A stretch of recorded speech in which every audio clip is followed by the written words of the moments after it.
Jambo, Jumbo, and good morning. Happy weekend to everybody. April 18th, 2020, and we're ready for another spiritual tune-up on quite a dicey subject. But you deserve to know it all. Uh, the truth will set you free. It will totally empower you. And there's a lot of misconceptions around the notion of suicide. A couple things I want to tell you. I'm going to dive into this because yesterday somebody wrote in the comments this question.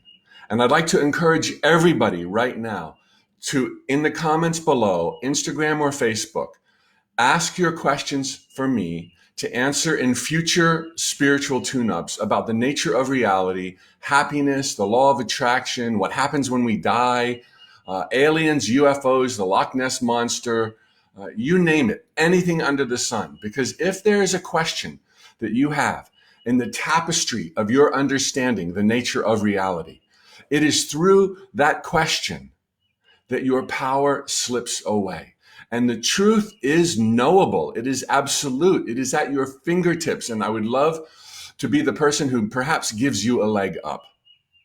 The other thing I'd like to make clear right away is that I'm a recovering certified public accountant who for the past 30 years has been an entrepreneur trying to help people understand life and the nature of reality with little poems on t-shirts and now notes from the universe.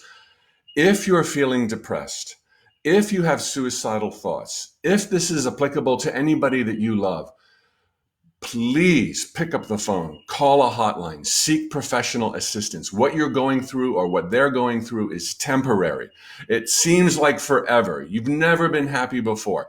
That's the trick of the illusions and the power of the present moment and chosen perspectives. Even if you don't realize you've chosen perspectives, they cast your past and your future in a very bleak and unhappy light.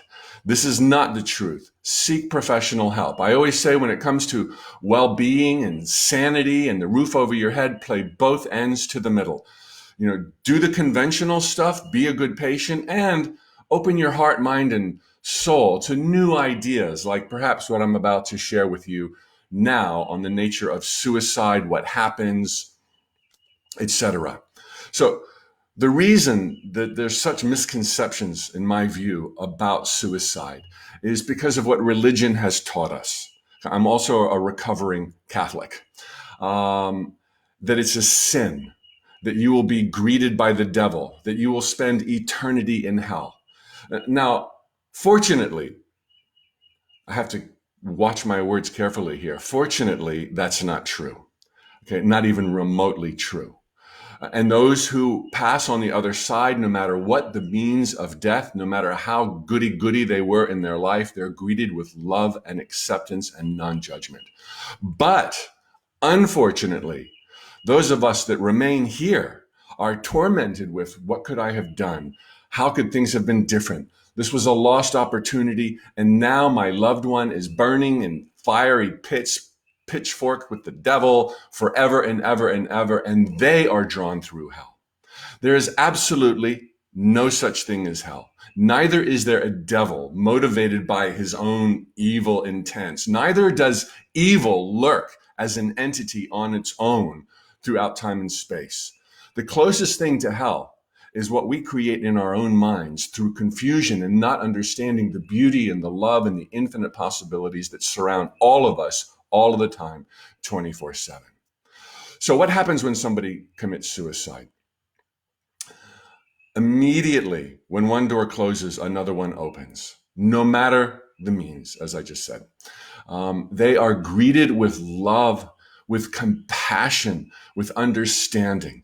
And when they're ready, they are shown how else they could have dealt with their disappointing circumstances.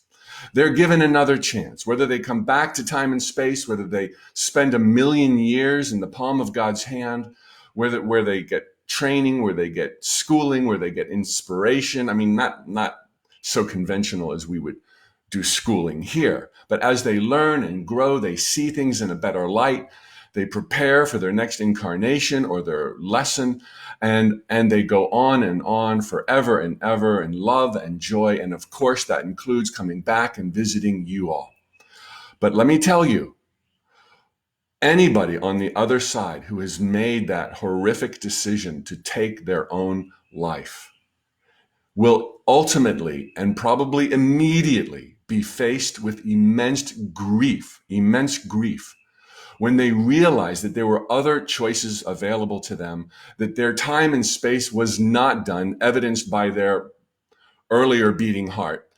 And they see the damage and the heartbreak and the sorrow of those they left behind. I'm a survivor of a suicide. My uncle, my mother's brother, committed suicide about 20 years ago, and it was a devastating effect on the immediate family. All of those feelings that everyone can feel, that you could imagine, poured through all of us. What could I have done? What could I have said? How could this have been different? And this is seen on the other side, and they are powerless to do anything about it. And in our learning of the ramifications and some study about, surviving depression, it was pointed out, and this is, from psychiatrists, that most suicides, not all, are an attempt by the one doing the deed to seek revenge on the living. Like, I'll show you how important I am. I'll show you the void in your life. I'll show you. Just one poor attempt to put together their own life, to save their own face, and then they're off, whereas they can't do anything about it. It can only be described as horrific on the other side when you realize the travesty. And while we all live forever and ever and ever inside the heart of God, never again will that person who committed that deed have exactly the same chances, exactly the same love opportunities, exactly the same space for redemption and ramping up to a higher orbit of understanding, clarity, and love than they had in that life that they robbed themselves of. For those right now, perhaps in depression, perhaps contemplating suicide, please seek professional help. Immerse yourself in truth. This will pass. It always passes. There are endless stories of people who were on the brink, who went on to live joyful, fulfilled lives. It doesn't seem like it's temporary. It seems like it's forever. If you are in need of support right now, I do have a number of books. If you're aware of any book that I have written that you're not in the means to purchase, I will give one to you free. I will buy the ebook and send it to you through Amazon. So if you are in that instance, in that situation, private message me in Facebook and send me your physical address. Your email address is all I need. Your email address. Private message me if you can't buy it yourself, and I will send you any book I've written of your choice to help perhaps bring some clarity. And one book in particular that I'm extremely proud of that I wrote is titled The Top 10 Things Dead People Want to Tell You. People who have passed. And in that book, I visit suicide from three perspectives in a number of different places in the book. One, from the person's perspective who's contemplating it. Two, from that same person's perspective, if they have chosen it, what the world looks like, what heaven looks like, because they are in heaven, how they feel and what they've learned from it. And number three, the survivor's perspective. So that book is titled The Top 10 Things Dead People Want to Tell You. I will send you a free e-copy. I will buy it. I will send it to you through Amazon. This is an offer for those who can't afford it. If you can afford it, make the effort. Let me tell you, if you're going through hell right now, you are living your greatest story right now. And you are going to be poised to help countless others who will one day be in the shoes that you now wear, who will need to hear your words, who I can't reach, who nobody else can reach, but you will. You will have prevailed. You will have pulled through. You will see the light again. The sun will rise, and you will understand the beauty and the magnificence of the world where opportunity never stops knocking, where there's enough worms for all of the birds, where every single day we're pushed on to greatness, and every single day divine intelligence is stretching and reaching to find you, to comfort you, to show you the light of truth. Okay, send me your questions, everybody. If you have a question on the nature of reality, Anything is fair game. Anything whatsoever. Coronavirus, all the things I already told you. Also, the link below is a link to a 40-minute workshop I did for free 2 days ago. And below that page, you'll see that I'm inviting everyone to have full run of the house at my Infinite Possibilities membership. Full run, it's a trial 14 days, costs absolutely nothing. You can kick the tires. There's Mike Dooley radio 24/7. There's notes from the universe on the weekend. There are vibrant communities where you can ask questions and find peers and give guidance yourself. Every Tuesday morning, including this one, I do a usually 30-minute live workshop with PDF handouts that you can post up around your house, exercises for you to complete. We can do this together. Life is knowable. It's easy. It's beautiful. You just need a little bit of traction. I love you.